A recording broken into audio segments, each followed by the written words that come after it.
Okay, we're going to learn a little bit more about decimals. So first, let's cut out our page and glue it in our notebook.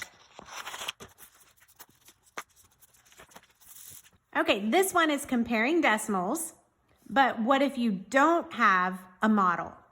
So on these ones, we shaded the models and we could easily tell, but you won't always have a model and you may not always want to draw a model. So there are other ways you can compare decimals too, and it winds up being the same process as when you compared whole numbers.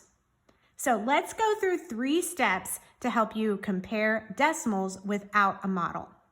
So step 1 is going to be to write the numbers so that the decimal points are lined up in a straight line. Do you see these numbers right here? We're going to put them on a place value chart where all the decimal points are lined up. This will help make sure that all the place values are lined up with the same place values. So let's start here. 16 and 32 hundredths. Well, the first place after the decimal is right here. So that goes there. So this number is 16 and 32 hundredths. The next one is 1 and 62 hundredths. So if here's the decimal, then the 1 has to be there and the 62 hundredths have to be there. Next is 1 and 6 tenths. So this has 1, and then the tenths place also has a 6. All right, the next one is 16 hundredths. Well, there's 0 wholes and 16 hundredths, so that has to go right there. Next we have 6 tenths. So here's the decimal point, and right after the decimal point comes the 6. And the last one is 16. Notice this one doesn't have a decimal point. If a number does not have a decimal point, it actually does have a secret hidden decimal point. All numbers have a decimal point. If you can't see it, that means it's at the end. So 16 has to go before the decimal point, right there. Okay, so we lined up all our numbers with the decimal points all in a row. I always think of it as being buttons on a shirt. They're all lined up perfectly. Now step 2 says fill in any gaps with zeros. So it's sort of hard to tell in the decimals what's bigger or what's smaller with all these blanks. So we're just going to fill them with zeros. Now every number goes to the hundredths place. So instead of saying 1 and 6 tenths, it's now 1 and 60 hundredths. It's the same thing. It's like having 6 dimes or 60 pennies. It's still the same thing. So we filled in these gaps with zeros. All right, step 3 says compare the numbers just like you would with whole numbers.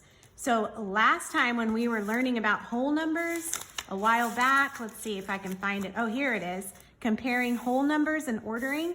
Now it's going to work just like that. So it says write the numbers from least to greatest. So we have to find the one that is the least. Well, the ones that have the most place values are the greatest. So this one is going to be one of the greatest, and so is this one.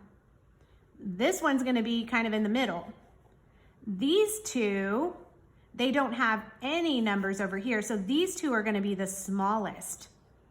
So how are we going to tell which one is smaller if we don't have a model to look at? Well, let's look at the greatest place value that they don't have in common. So neither of them have the same thing here, so we're going to compare this. 1 is smaller than 6, so 16 hundredths is smaller than 60 hundredths.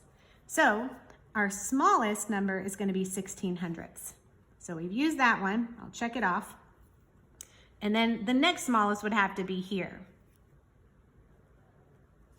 Okay, so now we're going to move on to the numbers that go to the ones place. We know both of these are smaller than both of these. So we'll focus on finding which one is the smallest.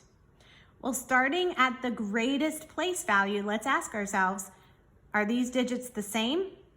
Yep, so we have to look here. Are they the same? Yep, so we have to look here. Are they the same? No. Since they're not the same, we can compare them. 0 is smaller than 2. Since 0 is smaller, this is the smaller number. So next in line is going to be 1 60 hundredths. Okay, so this one is done, which means this one is next. Notice when I'm writing them, I'm still keeping them all lined up. That makes them easy to read. Okay, so now I am down to the last 2. So I'm going to start at their greatest place value. Are these the same? Yep. So I'm going to move here. Are these the same? Yep. So I'm going to move here. Are these the same? Nope. Since they're not the same, that's where I'm going to compare. 3 and 0. 0 is smaller, so this number must be smaller. So the next smallest number is 16 and no hundredths. And that means the greatest number is the final one up here, 16 and 32 hundredths. So now you know how to compare decimals, whether you have a model or whether you don't. If I could give you one piece of advice when you're comparing decimals, the most important thing to remember is to always, always, always line up your decimal points. And that's why we have a whole vocabulary card that is dedicated just to that. It's that important. All right, so why don't you go ahead and add your pages to your notes, and then you can go back and add those pages on your table of contents and add those pages to your glossary so that when you need help, you know exactly where to find it. I'll see you next time.